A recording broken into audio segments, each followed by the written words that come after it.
Morning, folks, and welcome to today's episode. It's called The Rise and Ruin of the Barclay Twins. And for any of my American listeners who might be aware of these guys, you are in for some treats, because this is the remarkable story of how David and Frederick Barclay, they went from being painters and decorators to owning the most prestigious hotels in London. We're talking about the Ritz, Claridge's, the Connaught, the Barclay. They also bought the Telegraph newspaper group. They bought an island and they built a £100 million castle on it. Their fortune was estimated to be about £7 billion as late as 2020. But these two guys, they were just so secretive, so underhand. I mean, they pulled off some really, really sneaky stuff. And then when it all came crashing down, when the twins turned on each other, it culminated in what became known as the Ritz Hotel bugging scandal. I mean, this is a sensational story and it's also a cracking story. Enjoy. So, identical twins, David and Frederick Barclay, they were born in Shepherd's Bush, that's in West London, in 1934, and their father was a travelling salesman, their mother was a housewife. Now, when the twins were just 13 years of age, their father died. So, their mother had to care and bring up 10 children in a cramped 2-bedroom flat. The twins left school at age 16 and they had various jobs, but they started working together as painters and decorators, and then they saved enough money to get into property development. And they were making very, very good money from this from a very early age. People who knew them back then said that they always dressed immaculately. Throughout their lives, they almost always dressed exactly the same, and people could only distinguish them by their hairstyle. Frederick, he was left-handed, so he had a right-hand parting in his hair, while David, he was right-handed, and he had a left-hand parting. And David was also the older twin by about 10 minutes, and he was seen as the more dominant, the more risk-inclined. Throughout the 60s and early 70s, the twins, they expanded their property empire, and their timing, it couldn't have been better because London's property market was booming. Now, a crucial part of their success back then was their relationship with a government agency called the Crown Agents.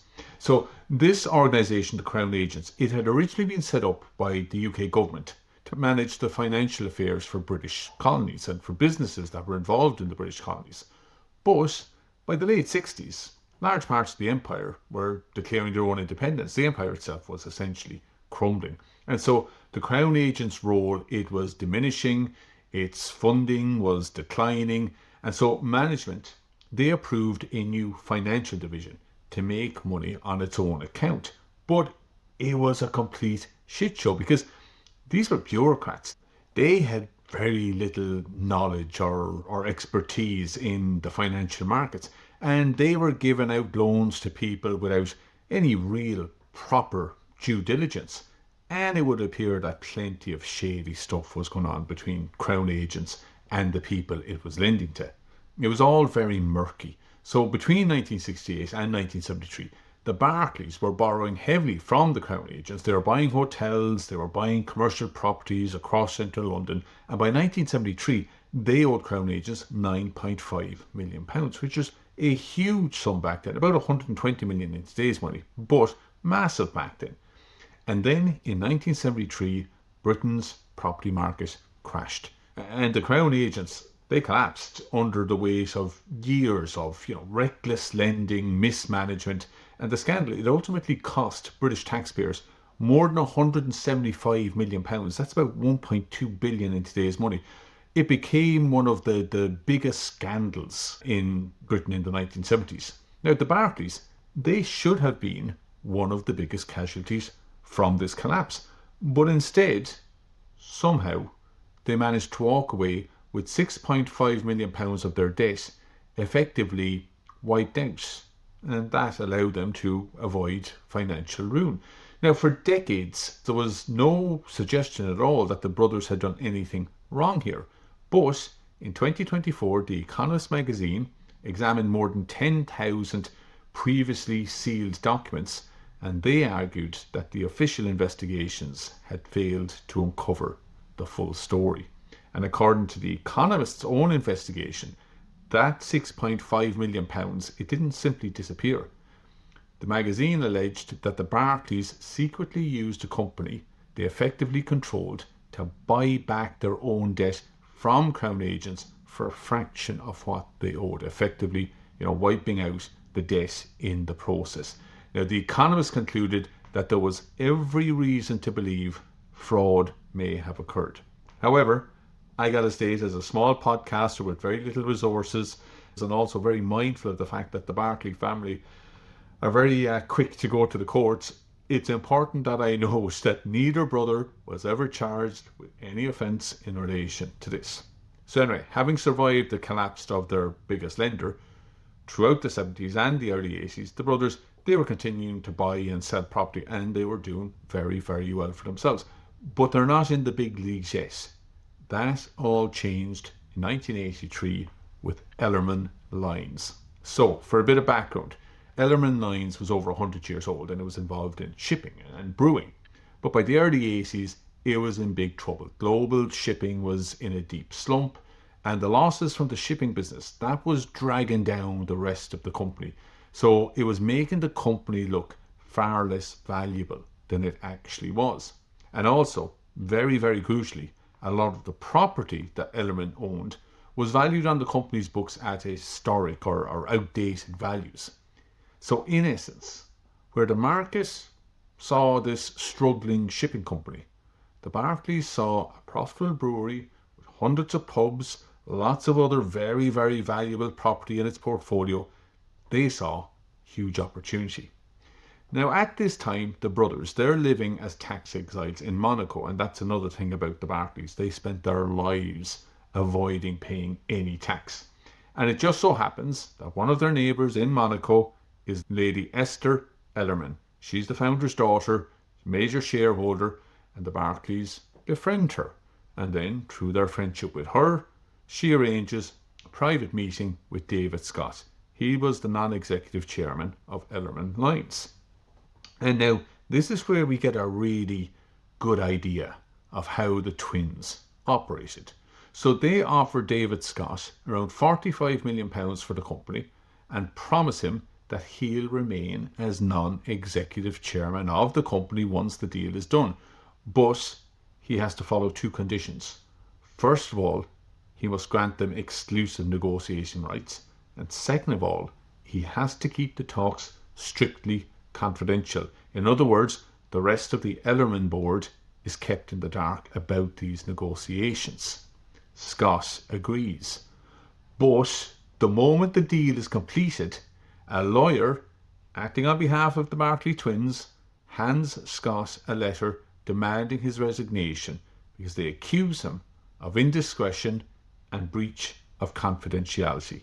Okay, so let's just get our head around this, because the twins were sacking Scott because he'd conducted secret, unauthorised negotiations behind his own board's back, which is wrong, of course, but it's exactly what the twins had asked him to do. So in other words, they'd engineered the very conditions they were now using to remove him. I mean, that is just sneaky as hell. Now, once they get control of the company, the twins, they move very fast. The shipping operations, they sell them off to the management, and this paid off some of the debt, but it also, of course, got rid of what was the heavy loss-making division of the company. Then the property portfolio, that gets redeveloped and sold off piece by piece. And then in 1989, they sold the brewing division of the company for £248 million. That's more than 5 times what they paid for the entire company. So they make a net profit in the hundreds of millions of pounds. And so this was the deal that not only made them their first really huge windfall, but it also announced them to the City of London. In other words, this was the deal that built their reputation. And other lucrative deals followed. There's a guy called Octave Botner. He's this very, very colourful guy. I'm definitely going to try and do an episode on this guy. Anyway, Botner had built one of Britain's biggest car businesses, importing Nissan cars. But then in 1994, the Inland Revenue, they accused him of a £97 million tax fraud, and Botner fled to Switzerland. Now, Most other people wouldn't touch a business caught up in a tax investigation and owned by a fugitive, but not the Barclays. As one observer said of them, and I love this quote, "I think you could say they specialised not in distressed assets, but in owners in distress." And so the Barclays, they travelled to Switzerland and they negotiate a deal with Botnar that's been shrouded in secrecy. The final price tag that they paid is anything from £75 million to £200 million. No one knows the exact figure. And again, the Barclays did what they did with Ellerman. They broke it apart. They sold off individual dealerships and plots of land piece by piece. Then they packaged up the actual dealership business, selling it off a few years later. And overall, while the profits from this deal are unknown, it's believed they got a massive return on their investment. So by now, the twins, they built a reputation as very private, very secretive, but also very, very savvy. And they would now go on to leverage this reputation to go on a spending spree, but mainly using borrowed money. But before we get to their business empire that they built after this and how it all came crashing down, we need to take a bit of a tangent. We need to look at how the brothers lived at this stage, because it's all a bit strange. So I already mentioned that they were living in Monaco. The twins were married already at this stage. David had 3 sons, Frederick had a daughter, and both families lived in the same penthouse in Monaco, and also both twins worked out of that same penthouse. And then in 1993, they spotted an ad in the Country Life magazine for a small private island called Brecau. This is just off Sark Island, which is a larger island in the Channel Islands. And despite the islands being under British Crown, it still allowed the brothers to retain their non-UK tax status, so they still didn't have to pay any tax. So they bought the island and they built this sprawling castle with like 100-foot granite walls, with battlements, with 2 swimming pools, a helipad. There are 20 decorative cannons, and it's estimated to have cost them about £100 million. And every morning at 11 o'clock, each twin had his own butler, dressed in white gloves and a white jacket, who would light their cigars before serving them drinks in crystal glasses engraved with their initials. And there were stories of marble roads, of a Rolls Royce driving them the 200 metres from the front door of their castle to their helipad. Now, their move to Brecau was all about privacy, about control and power. I mean, basically, they wanted to be literally the kings of their own island, all powerful in their own little kingdom. But the problem was that although they owned Brecau, the tiny island was governed by its much larger neighbour, Sark, which still operated under this centuries-old feudal system, and that didn't really sit well with the Barclay twins. So they leveraged their wealth. They bought up most of the commercial property on Sark, including 4 of the 6 hotels and up to 100 properties overall on the islands. And they spent years trying to free themselves from Sark's authority. They argued unsuccessfully in court that Brecau wasn't really part of Sark. They repeatedly tried to buy the island's feudal lordship, and they also repeatedly took local residents to court over disputes that many saw as really petty and vindictive. And then, when Sark eventually decided to get rid of its old feudal government system and hold its first democratic elections in 2008, the twins put a lot of money into backing their own hand-picked candidates. But after every single one of their candidates that they backed failed to win, the Barclays, they responded by shutting down their hotels and all their other businesses on the island and putting around 140 locals out of work before later rehiring many of them. But it just shows how petty and vindictive and just mean they were. Like, it was pure bully boy tactics. And I really recommend that you Google Panorama Barclay Twins. And there's this great documentary, just 30 minutes long, that gives you a really good idea as to how the twins operated in Brecau and the damage they caused to the locals. It's mind-boggling. Anyway, back to business on the mainland. They bought their first real trophy asset in 1995 when they bought the Ritz Hotel in London for £75 million. And it was this purchase that really announced the twins to the public. In 2002, they bought Littlewoods. This was a Liverpool-based retail company for £750 million, and then merged it with the GUS cash-out business that they bought for £590 million. They also bought property and hotels all around London and Monte Carlo. And then we come to another great example of the Barclays buying a distressed owner, not a distressed business. So the owner in this deal is Conrad Black, and the business is the Telegraph newspaper group. So this is in 2004, and Black had been forced out of the media empire that he had built up, and he was under investigation for allegedly siphoning off millions of dollars from the company, and I will do an episode on Black. Anyway, his legal fees were growing and growing, and the threat of criminal charges were hanging over him, so he needed cash, and he needed it fast. And this is exactly the type of situation or opportunity that the Barclays thrived on. So they approached Black, and they struck a secret backroom deal. But instead of buying the Telegraph itself, they agreed to pay £260 million for Hollinger Inc. This was Black's own holding company, which controlled the Telegraph. And that's important because by buying Black's company, Hollinger Inc., rather than the Telegraph directly, the £260 million would go to Hollinger Inc., the company Black controlled. And this, of course, would help solve his own financial problems. But meanwhile, the Telegraph's other shareholders, who would have benefited from a normal sale of the newspaper, they were effectively bypassed. But fortunately, the scheme, it unravelled because Black's board discovered what was going on, and they sued to stop the deal. And a Delaware judge then blocked the transaction, and in his judgment, he criticised the Barclays for being, in his own words, less than fully candid over their role in the negotiations. So as a result, the Barclays were forced into the very auction that they had tried to avoid. Now, they eventually won the bid for the Telegraph Group, but they had to pay £665 million. Remember, they had offered Black and had agreed a deal with Black for £260 million. So a massive increase. Now, once the Barclay twins got control of the Telegraph, a lot of people in the media business, they were kind of scratching their heads wondering what were these guys doing buying this business. They weren't like Rupert Murdoch. They weren't newspapermen. They didn't really seem particularly interested in journalism either. And to be fair, they really did keep out of the newsroom.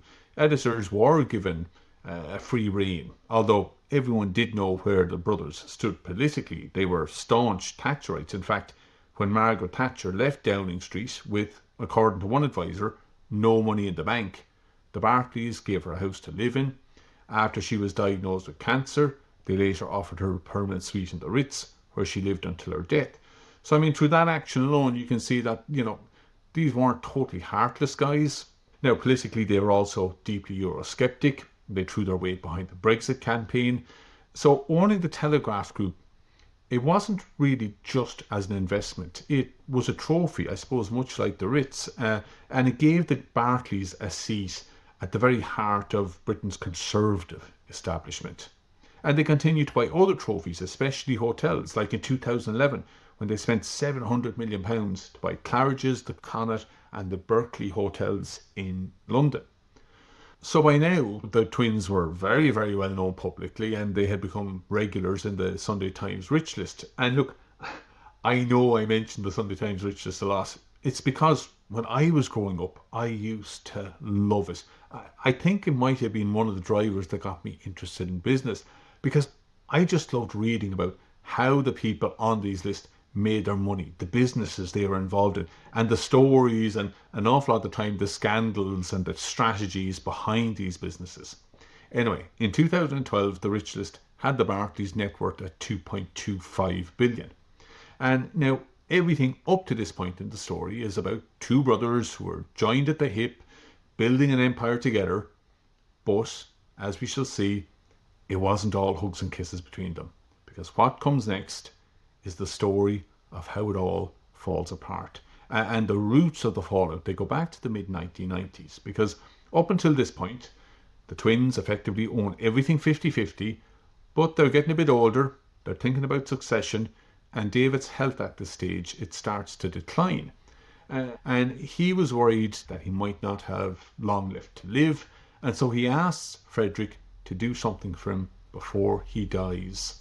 He asks Frederick to give half of his 50% share to David's three sons, Aidan, Howard, and Duncan. So the idea was simple.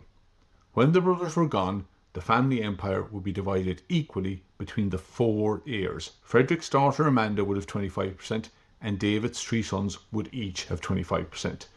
So for Frederick, this wasn't an easy decision, giving up 25% of his stake in the business. And apparently things got very heated during these discussions. And according to a witness, they actually ended up punching each other on one occasion while they were discussing this. But, as previously mentioned, David, he was the elder twin by 10 minutes. He was the more dominant one, and he eventually gets his way. And Frederick agrees to his proposal. He would later call it the biggest mistake of his life, because by giving away half of his share, Frederick, he'd effectively handed David's side of the family control. While his daughter now had 25%, David's side of the family, his three sons, had 75%. So now we jump forward to 2013, and David, who didn't actually die in the mid-90s, in fact, he went on to remarry, and he had another son called Alistair from his second marriage. And, naturally enough, David now wants Alistair included in the family business, and he wants to redistribute some of that 75% held by his three older sons, so that Alistair, his new son, gets a share as well. Now, just to be clear, David wasn't asking for Frederick and Amanda, his daughter, to give any of their share, any of their 25%. Her share wouldn't change at all. He simply wanted to redistribute the 75% on his own side of the family. But see, there's a problem here, because the twins had structured their family trusts so that neither brother could make a major change like this without the other's approval. So in effect, Frederick had the power to veto David's want to redistribute the 75% between his three sons. And Frederick said no to this proposed change. I mean, why? Since it didn't affect him or Amanda's 25% at all. Well, some people suggest that Frederick probably still resented how David coerced him into handing over 25% back in the 90s. Other people close to the family say that Frederick was just very close to his older nephews because he had worked alongside them for years, because by this stage in 2013, the nephews were running the business. Frederick and David had retired from the business, and Frederick didn't have a close relationship with David's newer, younger son, his nephew, Alistair.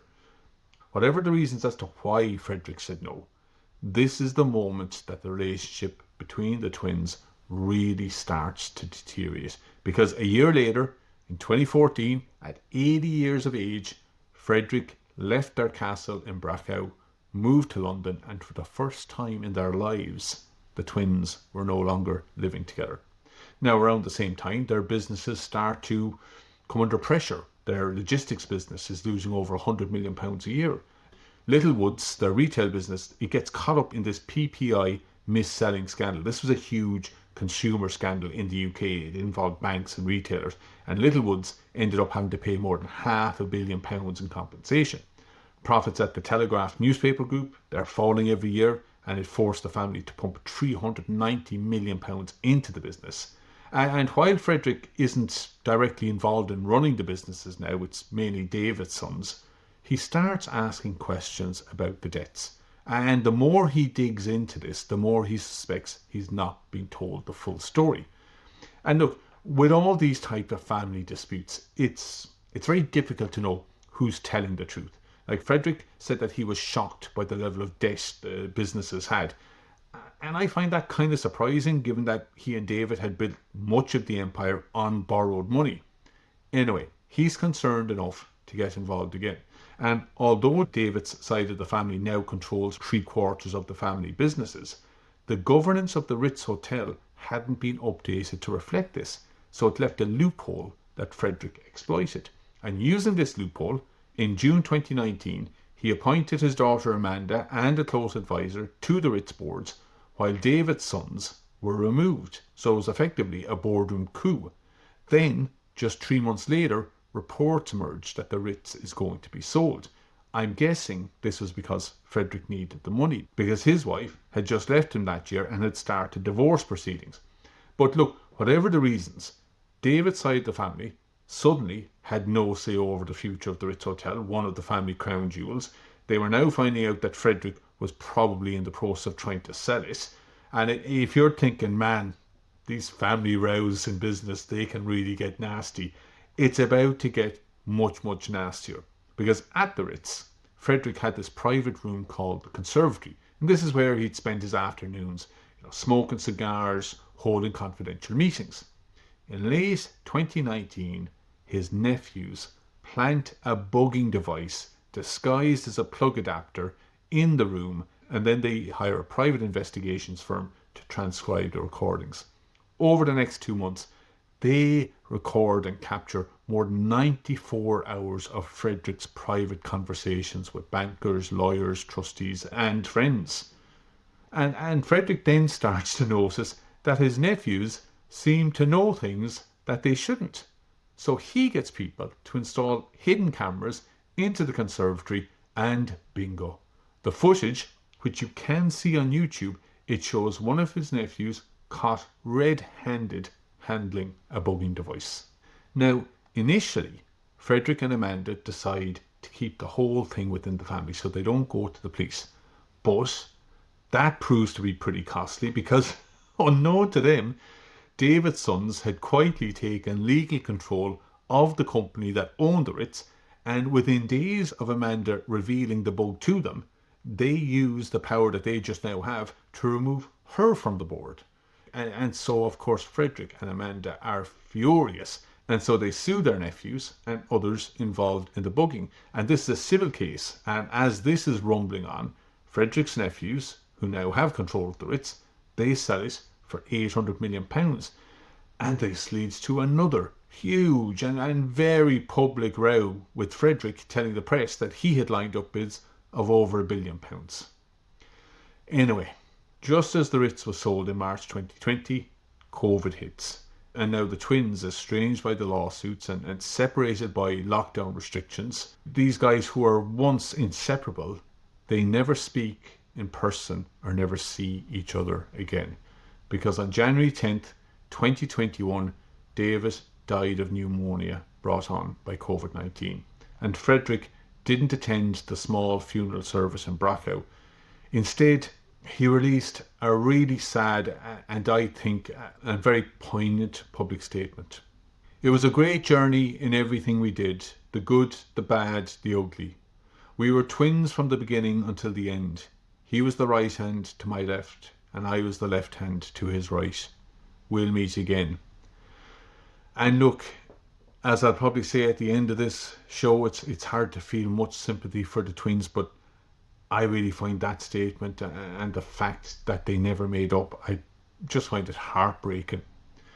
Now, thankfully for the family, in June 2021, a truce was declared, the civil case was settled, and both sides issued a joint statement. We are pleased that as a family we can put this difficult period behind us and now look forward to our future together. But in fairness, there was very little to look forward to, because by 2023, Frederick and the entire Barclay family were in dire straits financially. Frederick was threatened with a prison sentence for failing to pay his ex-wife a court-ordered £100 million divorce settlement, and he managed to avoid jail by arguing that the family businesses were running out of money and that he just didn't have the funds. Like, how could this happen? How could a family whose net worth was put at £7 billion in 2020 be out of money 3 years later? Well, a great piece in the Financial Times in 2023 really laid bare the fact that most of the Barclays empire had been built almost entirely on debt.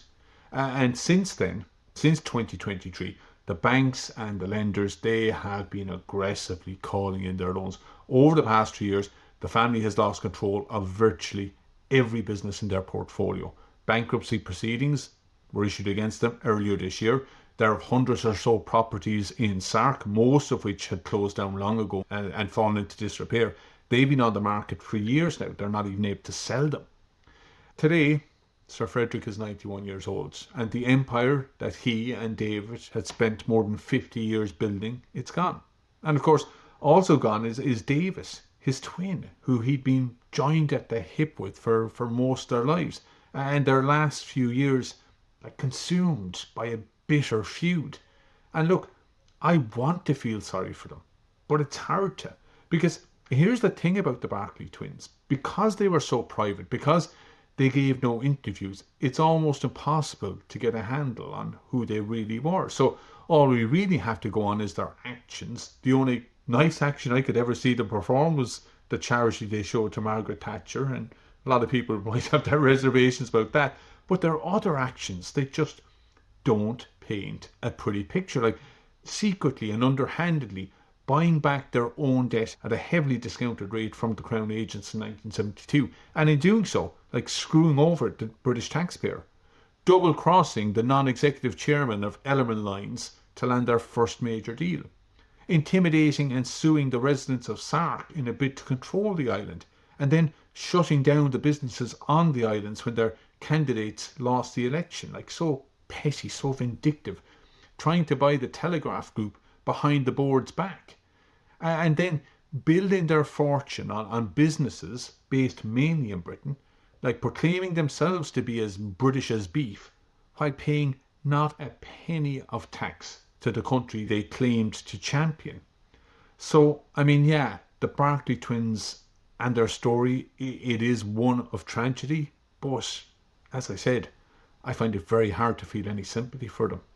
Anyway, whatever your thoughts on the twins, they do make for a great business story. And that brings us to listeners' emails, and this one comes from Jerry, who would love me to do an episode on Silvio Berlusconi. He's the former Italian Prime Minister who, of course, was also Italy's most successful business person back in the day. That is a fantastic suggestion, Jerry. Thanks so much, and thanks for listening. And remember, if you have any comments, any corrections, or any story you'd like me to cover, email me at info@gbspod.com. All the best, folks.